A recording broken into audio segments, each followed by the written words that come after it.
Hi students, welcome to IIT Manthan. Let's continue with the chapter of chemical equations and reactions. तो last class में हमने थोड़ा introduction किया था chemical equations and reactions का, कैसे केमिकल रिएक्शंस को कैसे आइडेंटिफाई करते हैं या कैसे केमिकल चेंजेस को आइडेंटिफाई करते हैं, करेक्ट। कैसे बॉन्ड टूटते हैं केमिकल रिएक्शन में और नए बॉन्ड फॉर्म होते हैं, और क्या क्या कैरेक्टरिस्टिक्स है केमिकल रिएक्शन की, जैसे लिबरेशन ऑफ अ गैस या फॉर्मेशन ऑफ प्रेसिपिटेट या फिर colour change, right, temperature change. ये सब क्या है, कैरेक्टरिस्टिक्स है केमिकल रिएक्शन में जो अक्सर पाई जाती हैं चीजें। Change of colour, formation of precipitate, evolution of gas, और breaking of bonds, formation of new bonds. Character क्या होगा, नेचर क्या होगी, इनिशियल सब्सटेंस जो हमने लिया है केमिकल रिएक्शन के बाद बदल जाएगा, जादू हो जाएगा, कुछ और ही बन जाएगा, तो वो है केमिकल चेंजेस। तो आज हम केमिकल रिएक्शंस को थोड़ा और डिटेल में पढ़ेंगे, और let's start with representation of a chemical reaction. Representation of a chemical reaction कैसे रिप्रेजेंट होता है, क्या क्या सिंबल्स हैं, सिंबल्स क्या क्या हैं, और कौन सा सिंबल किसको डिनोट करता है। कुछ थोड़ा बहुत हम पढ़ भी चुके हैं, सॉलिड, लिक्विड, इस तरह का एक्वस फॉर्म याद करो। हमने कौन सा रिएक्शन किया था, जैसे लास्ट क्लास में हमने PbNO3 वाला किया था। PbNO3 twice plus Ki gives PbI2 plus KNO3।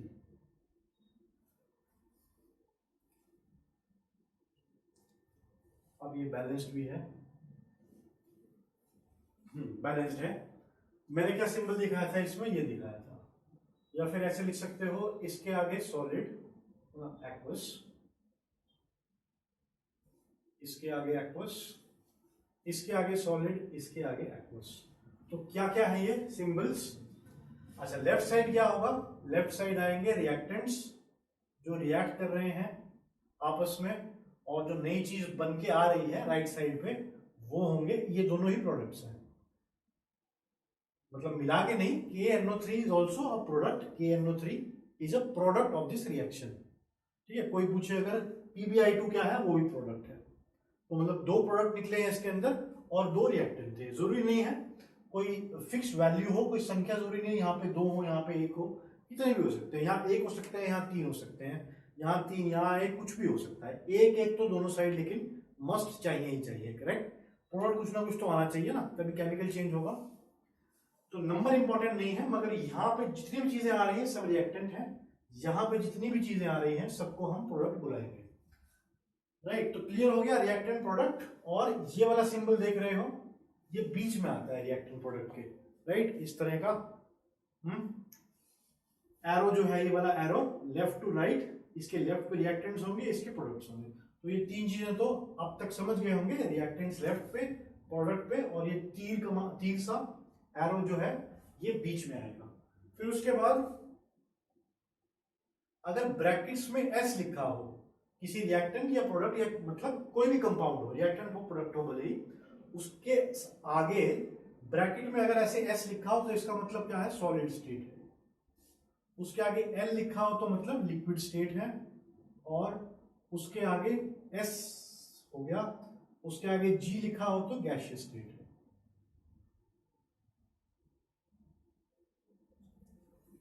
और अगर AQ लिखा हो तो इसका मतलब है एक्वस है। एक्वस का मतलब होता है मिक्स्ड विद वाटर। हमारे केमिस्ट्री में मोस्टली हम वाटर के प्रेजेंस में ही रिएक्शन करते हैं, पानी में घोल के दो चीजों को फिर रिएक्शन करते हैं उनके। तो मोस्ट ऑफ द टाइम्स पानी के अंदर होते हैं, तो ये बहुत बार दिखेगा एक्वस, जैसे इसमें दिख रहा है, ये सारे पानी के अंदर हैं, घुले हुए हैं उसके अंदर। एक्वस का मतलब है मिक्स्ड, इतना अच्छा नहीं है वर्ड, आई प्रेफर डिजोल्व, घुला हुआ है पूरी तरह से, डिजोल्व इन वाटर। तो सॉलिड जो होगा मतलब घुला नहीं हुआ है, और ये डाउनवर्ड एरो का इसका मतलब क्या है, गैस है, गैस है और एस्केप कर जाती है। देखो गैस इसका मतलब भी है, जी का मतलब, इसका मतलब भी, इसका मतलब क्या होता है, एस्केप कर रहा है, उड़ रहा है, थोड़ा उसके ऊपर जोर देने की कोशिश कर रहा है। और इसका मतलब क्या है, प्रेसिपिटेट, घुल नहीं रहा है, अलग से इकट्ठा होके नीचे बैठ रहा है, तो इसका मतलब क्या है, प्रेसिपिटेट। ये तो मतलब है गैस, और इस सिंबल का मतलब है प्रेसिपिटेट। यहाँ ये भी लगा सकते हो, ये भी लगा सकते हो, दोनों भी लगा सकते हो। तो क्या होता है इसमें, बहुत सारी इंफॉर्मेशन हम छोटे छोटे उसमें दे सकते हैं। अलग से इसमें अगर पैराग्राफ की फॉर्म में लिखें कि ये रिएक्टेंट है, ये एक्वस में था, ये सॉलिड में था, उसकी बजाय क्या है, एक छोटा सी इक्वेशन लिख दी और सारी बातें क्लियर हो गई, सिंबल्स को हमने नाम दे दिए। अलग से यहाँ लिखना नहीं पड़ा, this is dissolved in water, this is in the solid state, ऐसे लिख दिया, छोटा सा इंफॉर्मेशन कन्वे हो गई। तो ये समझ गए सारा, एक्वस, सॉलिड, लिक्विड, गैस। उसके बाद और क्या इंफॉर्मेशन दे सकता है एक केमिकल इक्वेशन में, उसके बाद टेम्परेचर की इंफॉर्मेशन भी दे सकता है। टेम्परेचर की इंफॉर्मेशन दे सकता है, प्रेशर की इंफॉर्मेशन दे सकता है।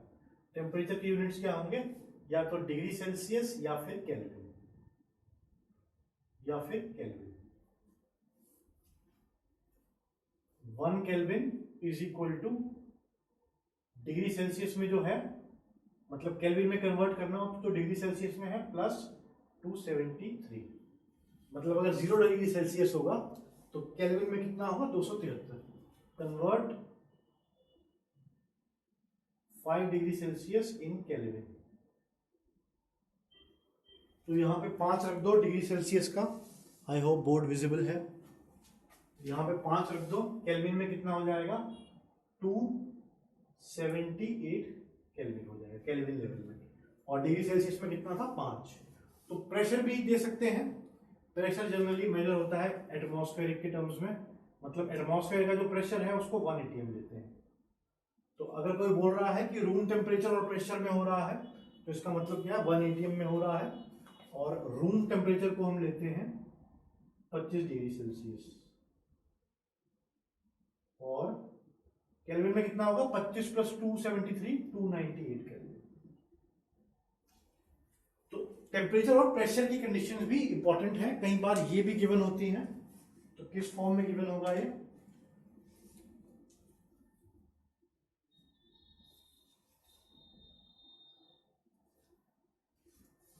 सपोज कोई रिएक्शन है, carbon plus oxygen gives carbon dioxide, ये खुद से ही बैलेंस्ड है। तो इसके अंदर अगर यहां पे ऐसे लिखा हुआ delta H is equal to -50 kilo joule per mole, units में मत जाओ भी, इस वैल्यू को लिखो -50। तो इसका मतलब क्या है, माइनस वैल्यू का मतलब होता है exothermic reaction, exothermic reaction, evolution of heat, heat निकलती है उसमें। जैसे कि नाम है वैसा ही समझना आसान है हमारे लिए। एक्सो का मतलब क्या है, exit of heat, exit of heat. जितने भी ये ऐसे रिएक्शन होंगे जलने वाले, ये क्या बोलते हैं, कंबशन होते हैं। जब भी अलग से देख लो, कंबशन रिएक्शन,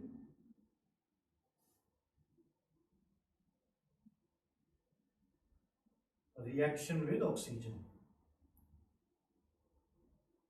तो इन कंबशन रिएक्शन में आग लगती होती है। तो कोयले में मैंने बताया था, आग लगाओगे तो क्या मिलेगा, हीट तो मिलेगी, बहुत सारी एनर्जी रिलीज होगी। तो ये सारे के सारे एक्सोथर्मिक होते हैं। तो एक लाइन ऐड कर सकते हो, एवरी कंबशन रिएक्शन, मतलब जिसमें O2 से कंबाइन हो रहा हो कोई चीज, बर्न हो रहा हो, इज एक्सोथर्मिक, मतलब हीट इवॉल्व होगी। और सिंबल क्या है, नेगेटिव। अगर डेल्टा एच की वैल्यू नेगेटिव दी हुई है किसी रिएक्शन में, या तो अलग से बताएगा कि हीट रिलीज्ड इज इतने किलो जूल, या हीट एब्जॉर्ब्ड इज इतने, इतनी वैल्यू, या फिर सिंबल दे देगा। नेगेटिव साइन का मतलब क्या है, हीट एग्जिट हुई, एक्सोथर्मिक है। और पॉजिटिव का मतलब क्या है, एंडोथर्मिक। डेल्टा एच क्या वैल्यू है, हीट रिलीज या एब्जॉर्ब या फिर एनर्जी। एंडोथर्मिक का मतलब क्या है, absorption of heat,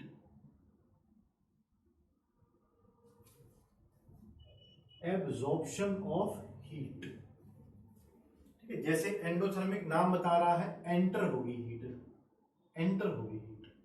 for example, इसका एग्जाम्पल मैंने दे दिया।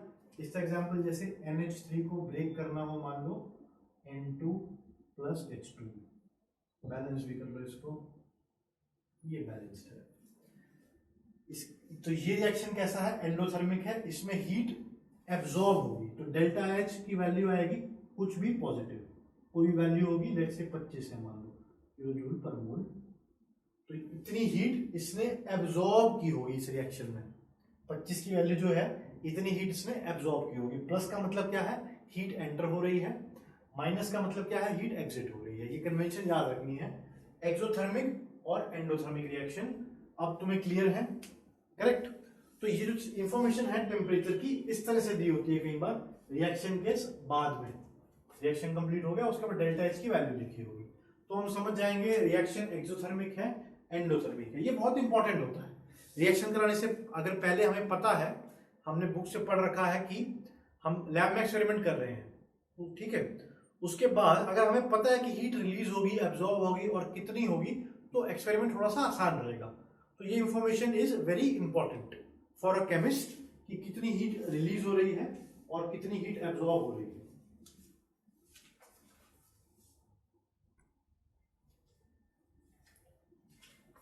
तो ये है एनर्जी की, इसको एक अलग पॉइंट से लिख लो। नाउ एनर्जी और टेम्परेचर में कंफ्यूज ना होना, ये क्या है, एनर्जी है, इंफॉर्मेशन क्या है, ये एनर्जी के बारे में। टेम्परेचर की इंफॉर्मेशन कहां लिखी होगी, अगर कोई रिएक्शन हो रहा है C+O2 CO2, अगर ये 1 atm पे हो रहा है और temperature is equal to room temperature पे हो रहा है, तो कितना टेम्परेचर होगा, 298 केल्विन।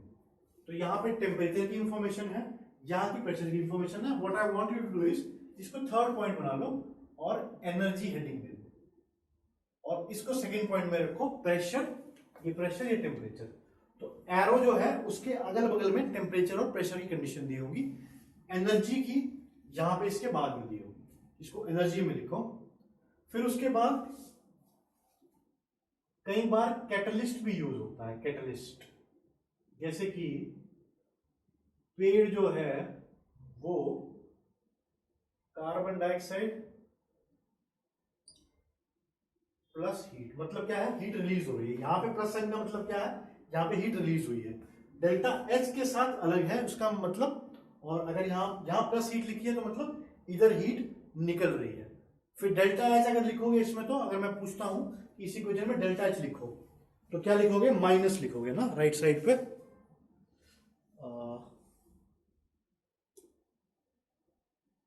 राइट, तो डेल्टा एच यहां पे लिखोगे हीट। अगर डेल्टा एच लिखना हो तो माइनस आएगा इस तरह, किसी भी रिएक्शन का डेल्टा एच अगर हीट रिलीज हो रही है जैसे यहाँ पे हुई है तो माइनस में होगा, -20। हाँ, कमिंग ऑन टू कैटलिस्ट।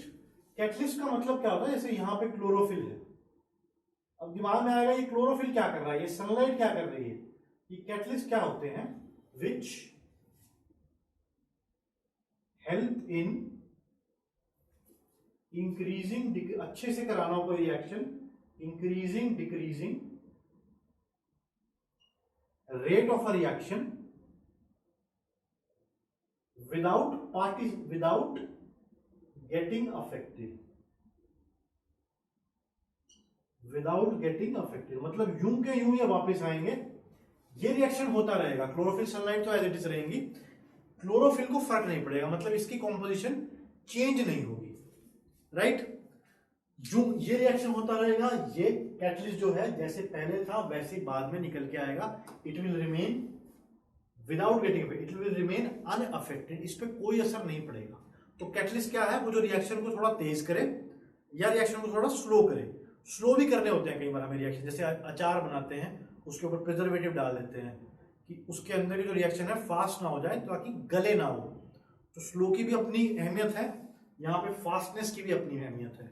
जो हम फूड डाइजेस्ट करते हैं, हमारे बॉडी के अंदर कैटलिस्ट भी होते हैं जो फटाफट फूड को डाइजेस्ट कर देते हैं। अगर वो ना हो कैटलिस्ट तो कई 100 साल लग जाए एक बार के खाने को डाइजेस्ट करने में, तो वो स्पीड बढ़ा देते हैं रिएक्शन की। जैसे क्लोरोफिल क्या है यहाँ पे, it is a catalyst. Definition क्या है, विच हेल्प्स इन इंक्रीजिंग या decreasing rate of reaction without itself getting affected, मतलब उसकी कॉम्पोजिशन चेंज नहीं होगी, वो बीच में सिर्फ हेल्प करके यूं का यूं वापस आ जाएगा।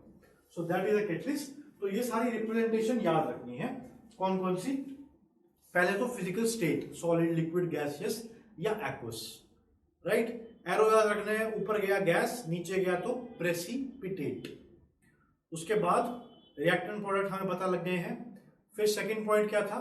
सेकंड पॉइंट टेम्परेचर और प्रेशर का था, इस तरह से लिखे होंगे। कोई रिएक्शन कई बार फिक्स टेम्परेचर पे होते हैं कि ये तो इतने इतने डिग्री पे ही होगा, उसको इस तरह से लिखेंगे, और इतने प्रेशर पे होगा। और फिर एनर्जी का क्या रोल होता है? तो एनर्जी रिलीज होती है, एक्सोथर्मिक रिएक्शन हो सकता है या एंडोथर्मिक हो सकता है।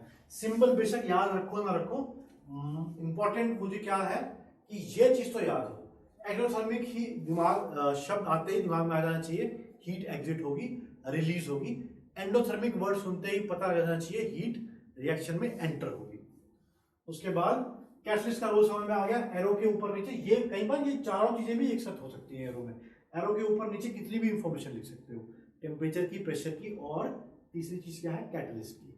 यहाँ पे ये कैटलिस्ट के दोनों काम कर रहे हैं कॉम्बिनेशन, और कैटलिस्ट जो है वो अनअफेक्टेड रहता है, कुछ और उसमें फर्क नहीं पड़ेगा, एज इट इज जैसे पहले था वैसे बाद में आएगा। बस थोड़ी हेल्प कर दी रिएक्शन की स्पीड बढ़ाने में या घटाने में। कुछ कैटलिस्ट रेट बढ़ाते हैं, कुछ घटाते भी हैं। Now moving on to balancing of chemical equation. ये बहुत ही इंटरेस्टिंग है। इसमें हम एक केमिकल इक्वेशन लिखते हैं, फिर उसको बैलेंस करते हैं। बैलेंस का मतलब क्या है? ये किस प्रिंसिपल पे बेस्ड है? प्रिंसिपल हमारा है कंजर्वेशन ऑफ मास। मैंने बताया था केमिकल रिएक्शन में मास भी कंजर्व होता है। जितना टोटल मास लेफ्ट साइड पे है उतना टोटल मास राइट पे आना चाहिए। तो ये क्या है? प्रिंसिपल ऑफ मास या फिर conservation of mass. Sorry, principle क्या है? कंजर्वेशन ऑफ मास या फिर total number of atoms of each element should be same in reactants and products.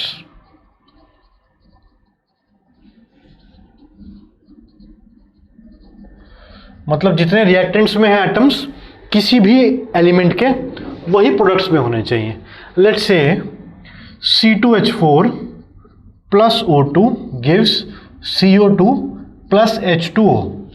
ये कंबशन रिएक्शन है, समझ रहे हो क्यों? ऑक्सीजन के साथ कंबाइन कर रहा है, कार्बन डाइऑक्साइड और वाटर दे रहा है, तो प्लस हीट भी देगा। कैसा रिएक्शन होगा? एक्सोथर्मिक या एंडोथर्मिक? एक्सोथर्मिक होगा। क्या ये बैलेंस्ड है? देखो कार्बन पे आ जाओ। ईच एलिमेंट, लेफ्ट साइड पे कौन से एलिमेंट हैं? कार्बन है, हाइड्रोजन है, ऑक्सीजन है। तो साफ सी बात है, राइट साइड पे मतलब रिएक्टेंट साइड भी यही वाले एटम्स होंगे।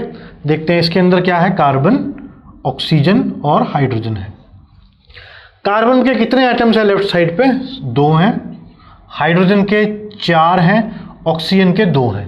तो राइट साइड पे भी इतने होने चाहिए, कम ज़्यादा नहीं हो सकते बिल्कुल भी।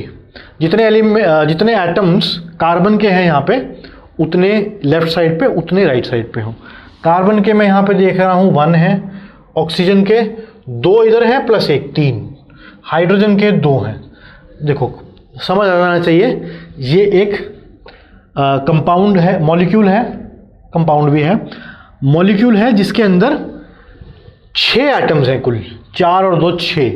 2 एटम्स किसके? इसका मतलब क्या है? कार्बन के 2 एटम्स हैं, और इसका मतलब क्या है? हाइड्रोजन के 4 एटम्स हैं। इसके अंदर ऑक्सीजन के 2 एटम्स हैं। ये एक मॉलिक्यूल है, ये भी एक मॉलिक्यूल है जिसमें ऑक्सीजन के 2 एटम्स हैं। ये भी एक मॉलिक्यूल है जिसके अंदर कार्बन का 1 एटम, ऑक्सीजन के 2 एटम्स हैं। इसके अंदर हाइड्रोजन के 2 एटम्स हैं, ऑक्सीजन का 1 एटम है। अगर मैं इसके आगे, चलो ये कंडीशन है इनिशियल, अगर मैं इसके आगे 2 लगा देता हूं तो मतलब क्या है? कार्बन डाइऑक्साइड ऐसे ऐसे 2 यूनिट आ गए, कार्बन डाइऑक्साइड के 2 मॉलिक्यूल आ गए, मतलब CO2 1 और 2 हैं। ऐसे लिख लो, लिखते नहीं है मगर आसान बनाने के लिए। 2 का मतलब क्या है? ऐसे ऐसे 2 हो गए। अब कार्बन के कितने एटम हो गए? 2 दुगने हो गए। इसके अंदर 1 था और ऐसे ऐसे 2 है CO2, तो 2 हो गए। अब कार्बन तो बैलेंस है। अब क्या ऑक्सीजन बैलेंस है? यहाँ पे 2 ही हैं अभी भी, यहाँ पे 4 और 5 अभी बैलेंस नहीं है। कार्बन हो गया है बैलेंस्ड। तो मैं क्या चाहता हूँ, मॉलिक्यूल देख के तुम समझ सको कि इसके एक मॉलिक्यूल में कार्बन का 1 एटम, 2 के ऑक्सीजन का 2 एटम। तो कोई भी मॉलिक्यूल दिया हो तो उसके अंदर समझ पाओ। जैसे H2SO4 दिया हो सपोज, H2SO4, इसके अंदर हाइड्रोजन के कितने एटम्स हैं? 2, सल्फर का 1, ऑक्सीजन के 4 एटम हैं। अगर मैं यहां पे 5 लिख दूं तो हाइड्रोजन के एटम्स कितने हो जाएंगे? यहां पे अगर मैं 5 लिखता हूं तो इसका मतलब क्या है? H2SO4 ऐसे ऐसे यूनिट मैंने 5 दफे लिए हैं, ऐसे ऐसे यूनिट मैंने 5 दफा लिए हैं, तो हर एक में 2 हैं एटम हाइड्रोजन के। तो अब कितने हो जाएंगे 5 से मल्टीप्लाई करने के बाद? यहां पे लिखता हूं, चलो 5H2SO4। अब हाइड्रोजन के कितने हैं? 10, क्योंकि एक यूनिट में 2 थे, ऐसे ऐसे H2SO4 5 दफे ले लिए, तो कितने हो गए? 5 × 2 10। सल्फर हर एक में एक ही था तो 5 एक से ही मल्टीप्लाई हुआ, और ऑक्सीजन में 5 × 4 20 हो गए। एक में 4 था ना, अभी ऐसे ऐसे 5 ले लिए मैंने, तो 4 ऐड होगा हर एक में, 4 + 4 + 4, 5 बार कितने आ गए? 20। या फिर जस्ट मल्टीप्लाई कर दो इसको। अब समझ रहे हो एटम्स कैसे लेने हैं, मॉलिक्यूल कैसे लेने हैं। ये एक मॉलिक्यूल है, इसके अंदर, इसके एक मॉलिक्यूल के अंदर हाइड्रोजन के 2 एटम हैं, ऑक्सीजन का 1 एटम है। अब देखते हैं तो बैलेंस कब होगा ये। चलो मैं इसको फटाफट बैलेंस कर देता हूं बिना तुम्हें रूल समझाए, उसके बाद रूल समझते हैं।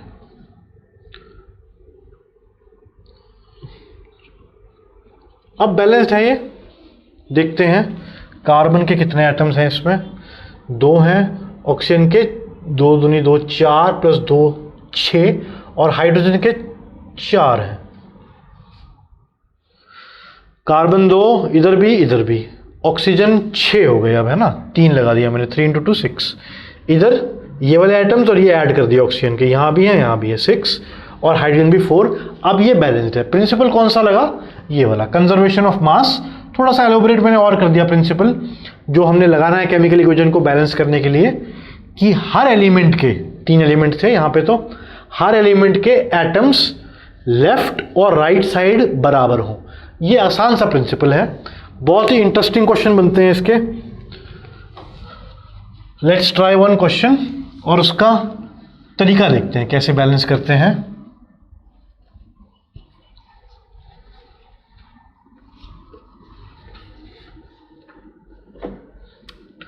एक इक्वेशन लिख ली हमने, Fe + H2O gives Fe3O4 + H2। क्या ये बैलेंस है अभी फिलहाल? मेरे ख्याल से तो नहीं है। आयरन के यहाँ 1 एटम है, इधर 3 एटम्स है, ना तो आयरन बैलेंस्ड है, हाइड्रोजन बैलेंस है, चलो 2 और 2, ना ऑक्सीजन बैलेंस है, यहाँ 4 यहाँ 1। तो रूल नंबर 1 है। अच्छा, इसमें क्या करोगे बैलेंस के हुए? ये फॉर्मूला चेंज नहीं करोगे। ऐसा मत करना कि इसको Fe6FO8 बनाना, उसकी तुम्हें आज़ादी नहीं है। कंपाउंड के फॉर्मूले नहीं बदलते हैं। अगर इसे दिमाग में आए कि यार यहाँ पे ऑक्सीजन 4 है, यहाँ भी ऐसे कर लूँ O4, ये मत करना, क्योंकि इसमें फॉर्मूला चेंज हो जाएगा। फॉर्मूला चेंज नहीं होता। तो रूल लिख लो, do not change the formula of any compound. Molecule लिखो, चलो यहाँ पे मॉलिक्यूल कंपाउंड में क्या डिफरेंस होता है ये भी बताऊंगा मैं कभी ना कभी। हाँ, फिलहाल ये मॉलिक्यूल में किसी भी मॉलिक्यूल का फॉर्मूला तुमने चेंज नहीं करना। ऐसे मत लिखना है इसको O4 बना लो अपनी मर्जी से, ये नहीं करना। Only change the coefficient, the stoichiometric coefficient, only change the stoichiometric coefficient of equations। stoichiometric coefficient क्या होते हैं? यहां जो लिखते हैं कितने कितने मॉलिक्यूल्स हैं इसके, यहां लिखा जाएगा। कुछ भी नहीं लिखा है तो मतलब 1 है। if no value is written in stoichiometric coefficient,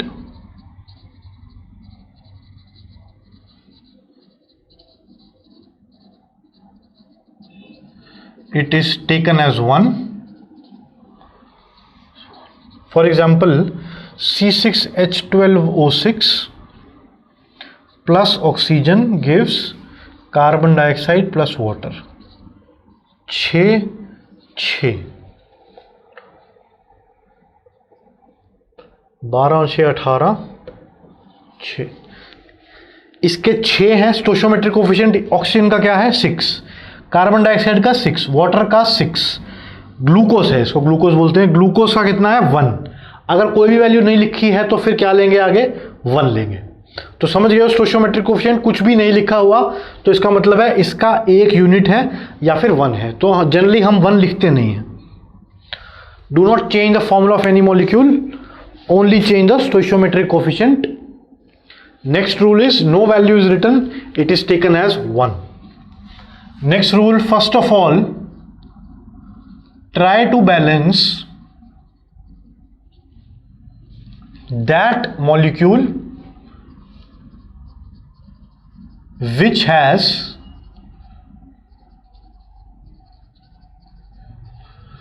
maximum number of atoms। तो इसमें 4 यूनिट है हमारे पास, एक आयरन का है, एक H2O का है, मतलब 2 रिएक्टेंट हैं, 2 प्रोडक्ट हैं। आओ इसको बैलेंस करने की सोचते हैं। तो सबसे पहले किस पर ध्यान दूंगा मैं, ये 2 पॉइंट्स तो हो चुके हैं। तो थर्ड पॉइंट क्या है, try to balance that molecule which has maximum number of atoms. इसमें कितना एटम है, एक ही आयरन का, इसमें 3 है, 2 इसके 1 इसका, इसमें 7 हैं, इसमें 2 हैं। तो 7 वाली से ही स्टार्ट करना चाहिए फिर तो हमें। देखो इसको बैलेंस जो अभी हम पढ़ रहे हैं टॉपिक बैलेंस में, इसमें बहुत सारे मेथड हैं। मैं तुम्हें ऐसा मेथड ही बताऊंगा कि कितना हार्ड भी हो, कितना भी डिफिकल्ट हो, फटाफट से सॉल्व हो जाएगा वो बाद में। लेकिन अब ये कन्वेंशनल मेथड से करते हैं इसको हम। Try to balance that molecule, लेकिन इसके बहुत सारे तरीके हैं। Try to balance that molecule and this is very interesting. एक बार समझ आ जाए तो बैलेंस करने में बहुत मजा आएगा। Try to balance that molecule which is maximum number of atom, हमने ये ले लिया। इसमें आयरन के कितने एटम्स हैं 3, ऑक्सीजन के हैं 4।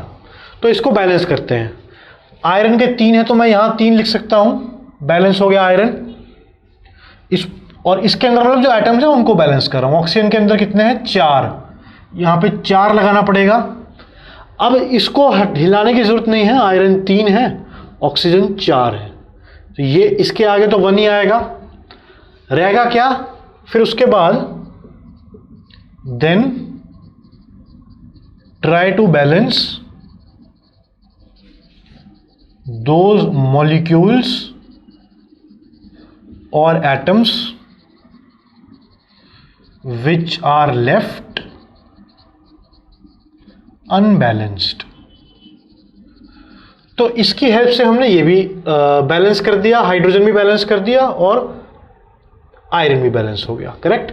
अब बचा क्या, अब फिर से देखो आयरन 3 है, यहाँ भी 3 है, बार बार चेक करना पड़ेगा हर स्टेप के बाद।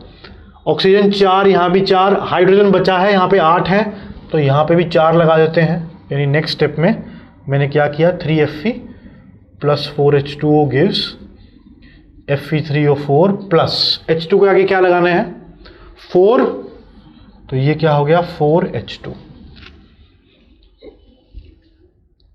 क्लियर है ये केस। अब बैलेंस है, आओ देखते हैं। Fe H और O, इस साइड 3 है, इस साइड भी 3 है, दोनों साइड 3 है, वेरी गुड। हाइड्रोजन 8 8 8 है दोनों साइड, गुड। ऑक्सीजन 4, इधर भी 4 है, बैलेंस्ड है, वेरी गुड। ये रूल्स हैं जो याद रखने हैं while balancing। and finally count the number of atoms of each element on both sides to check if they are balanced।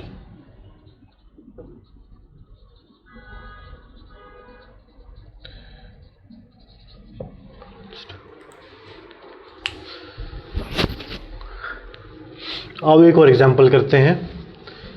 I hope this one is clear कि कैसे balance होते हैं। कंजर्वेशन ऑफ मास याद रखो, एटम्स का count दोनों side बराबर होगा, ये याद रखो, कभी मार नहीं खाओगे।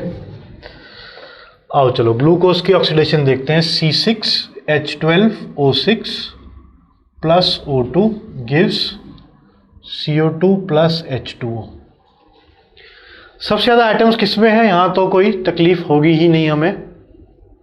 सबसे ज़्यादा एटम्स किस में है? इसमें ग्लूकोज के अंदर है, राइट, 6, 12 और 6। तो इसी को बैलेंस करना है पहले, इसके एटम्स को बैलेंस करना है पहले। इसमें एटम्स कौन कौन से हैं? Carbon, hydrogen, oxygen.